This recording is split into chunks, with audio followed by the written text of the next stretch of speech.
All right, thank you for staying with us. It's still Sports Tonight. If you just joined us, we spent the first part of the show to talk about the National Sports Festival, Calabar 2014. It's 3 years behind schedule already, and it's something that should be worrying for everybody genuinely interested in developing sports in Nigeria. But talk to us about it. What's the way out? What do you suggest?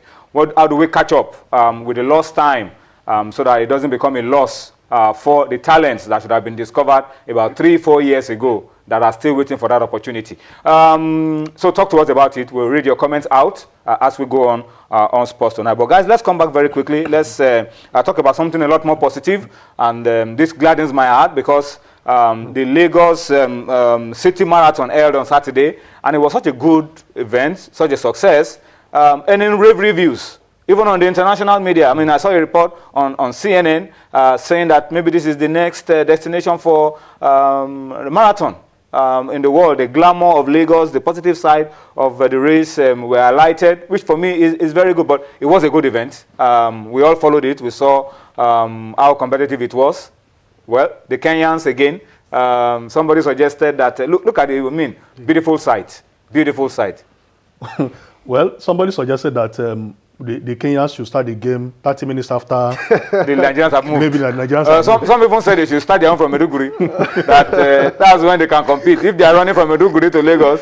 Because these guys are, they're making it look so easy. Yeah, but seriously, Tony, I think this marathon has... and the story of a little girl. Yeah, maybe 7 years. Yeah. You know, did her own part of the race. I'm not sure it's 42 kilometers, but she did something. No, finished not 42. She needs to be encouraged.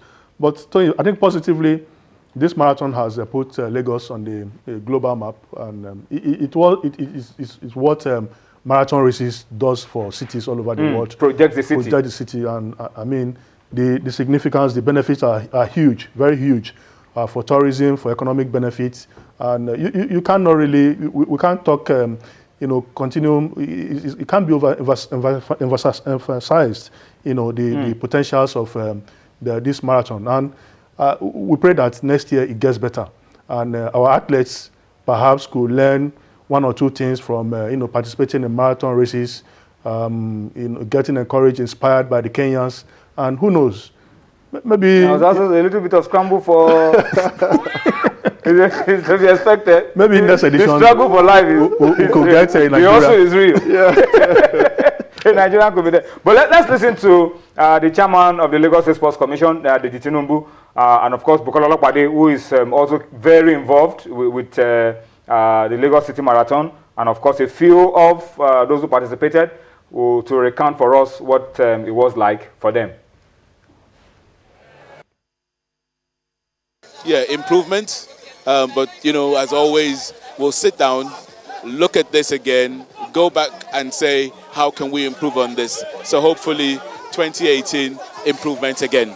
We've created an event where long distance runners in Nigeria know that every single year there is an event for them. Unlike before where they weren't sure and then, they had to go outside the country, getting the money to go outside the country, getting money, trying to get sponsorship was all, problematic. So they've got an event every February where they can train for, and then, there's prize money, there are other benefits, like being sponsored to run, other marathons outside the country. And again, you want to kickstart a culture. That's what we're trying to do.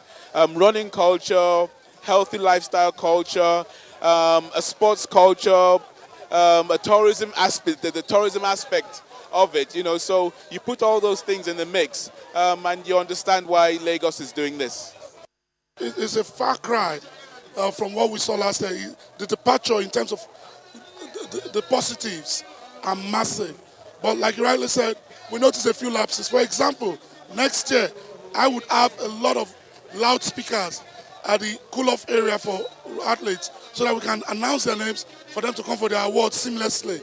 That I noticed. For me, the fact that we can increase the awareness of healthy living, of good living, of keeping fit is beyond anything. You cannot quantify that in Naira and Kobo. I am so grateful to God. This has happened again, second edition, and we keep getting phone calls from so many people asking that they want to be part of it. Next year promises to be a bang. And the governor, the chairman of the organizing committee, has announced February the 10th, 2018, as the date for next one. I pray to God we all meet again right here to have a great day of sporting activities, family time, lots of fun, just to enjoy ourselves.